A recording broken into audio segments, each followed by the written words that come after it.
Hey guys, I just want to get on here and encourage you today.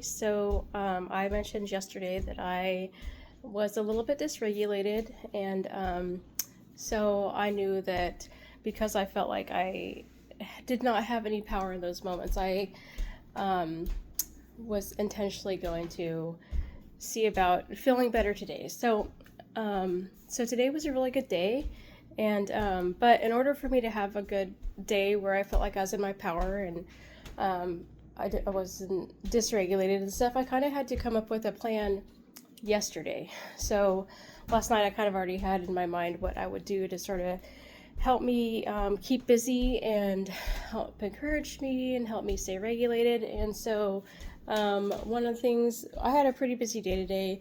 Today was my oldest daughter's birthday. She didn't make it for her birthday, but I kind of me and my one of my younger daughters decided we'd come up with a new family tradition of celebrating birthdays, even though maybe some of the older ones can't make it because well, we still want to celebrate them. And all the kids miss their older siblings that have already moved out, and so we were able to make some cupcakes. We had some nachos, and yeah, we just celebrated. The kids all blew out the candles together, and they even opened her gifts, and we videoed it, and we sent her a video, and she loved it. So it was a fun time. But so we prepped for that today, and that was a really good distraction, and a really good thing to do. And I got my nails done, and so that was really fun. I did some other stuff too. I made sure I got all my steps in today, so I walked over 5 miles, and all those things were really good, wholesome things for me to focus on instead of focusing on things that are not going to do me any good. But like I said, in order for me to feel better, I actually had to be intentional. I had to have some kind of plan on what I was going to do the next day, because if I didn't have a plan on what I was doing, then I wouldn't have been able to, you know, stay regulated the way that I did. But anyway, apart from that, there's a couple things I wanted to talk to you about. I had a friend call me today out of the blue. Matter of fact, I've only met her once. I talked to her like a few years before. Might sound weird that I'm calling her friend, but you know what? I reached out to her to have like a business connection with her, so we met up for coffee, and it went really well. We connected really well, and we have a lot of things in common, and so both of us just really felt like when we left that meeting, we weren't strangers, we were friends. And so she called me out of the blue today, just randomly. I've been meaning to get back to her, but I've been dealing with so many things that I just wanted to protect mine and my kids' space. Like I wanted to put us first and focus on our nervous system and do what was most important. And I haven't been able to really maintain friendships like I would like to, because right now I'm just doing the minimum that I can do, right? So, but she called me today. I was really happy to hear from her, and you know what? She shared something with me, and I wanted to share it with you guys too. And that is, she said that you have all these relationships, and every relationship, whether it's your friend, your sibling, your family, your immediate family, so like your family, your friends, whatever, like you'll have all these relationships, and all of them, like there's a dance with every single one of them. And so basically she said that the only dance that matters is, or the dance that matters most is the one, with your immediate family. So like right now, but the dance that I'm having with my husband I'm separated with, or the dance I'm having with my kids, like my immediate family, that's the dance that takes priority right now. And she said anything beyond that just doesn't, it's not important right now. Not that it's not important, but it's right now it's not priority. And so I really appreciated her saying that, and I wanted to share that with you too. So you may be feeling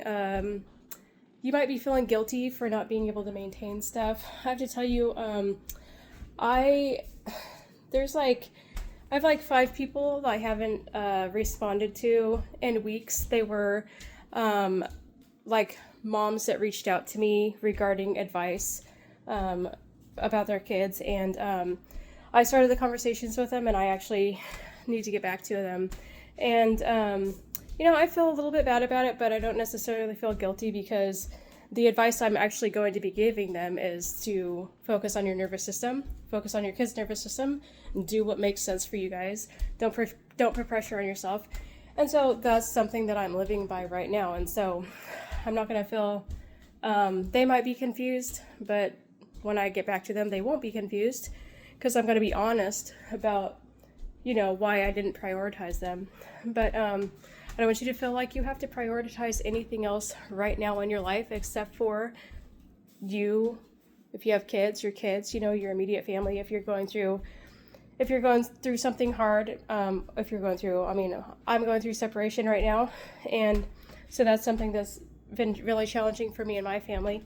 So we're prioritizing us because of that, and maybe your situation looks different than mine, but you don't owe anybody anything. They don't come before your well-being. They don't come before your household's well-being. And I'm not trying to be harsh, but at the end of the day, you have to protect what's most important. And I have a lot of important people in my life, but at the end of the day, it's me I have to deal with. It's my kids I'm responsible for and responsible to. And that's that's gonna be the priority. And sometimes that means, as much as I would like to be on top of it and connecting with people, sometimes that means I just can't. And I'm not gonna feel bad for that. Matter of fact, I'm proud of myself for being able to understand and know what my priorities are. Anyway, so I just hope that encourages you. But I got this other thing that I want to talk about because I heard a mom talking about, this has to do with betrayal and stuff. So heard this mom talking about how her and her husband, they got divorced because he was abusive.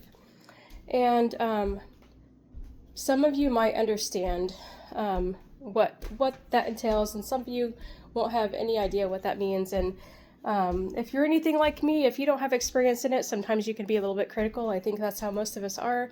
It's just human nature to be a little bit critical when we don't understand things fully. And as much as I want to understand people, sometimes I just don't if I don't have their experience. And eventually God usually gives it to me, and then I'm like, oh, well, you were a little judgy then, so I kind of changed my tune. But anyway, I'm kind of just rambling right now, and I want to really get to the story. But so she was divorced because of abuse, and she ended up sleeping with her husband, and now she's pregnant. So she's scared because she's scared she doesn't want to have a miscarriage, for one thing. But the other thing is, people were calling her a sinner, and she's like, I know I'm a sinner. I know I sinned, blah, blah, blah. I want to encourage you guys, like, if you're in a situation where you're separated, you're divorced, you slept with your ex, okay, I really want to encourage you to be careful about calling yourself a sinner, right? We're all sinners, but I want you to be careful about calling that a sin. And here's the reason why, because, look, your marriage is a deeply bonded covenant that God put together. And I'm not going to say it's a sin or it's not a sin, but I'd be careful about saying it, because the real problem with sleeping with your ex is that ultimately it just causes you more harm by opening up old wounds. And so that's why, like, you wouldn't want to do it, right? But look, you're not wrong, and you're not bad for sleeping with your ex, right? There's a lot of emotion, there's a lot of history, there's so many things, trauma. There's so many things that are to think about when it comes to that kind of stuff. Your nervous system is not right. You're dysregulated. There's so many things, like, you still, even though you may be divorced, separated, whatever, if you're sleeping with your ex, like, there might still be that hope there. So I just want to encourage you, like, it's not so black and white. It's not so black and white, right? You had a covenant, and unfortunately that covenant was violated by your spouse. And but that doesn't, like, change everything else, right? Like, just because somebody violates the covenant doesn't mean that you change, like, all your feelings about your ex, right? Like, that's all still there, and you're still processing that. And that's okay. It doesn't make you wrong, and it doesn't make you bad. Like, it just happens. And like I said before, I just want to encourage you, like, it doesn't mean that you sinned. I'm not saying it's not. That's something you get to believe or not believe. That's what you can pray about that. I'm not going there.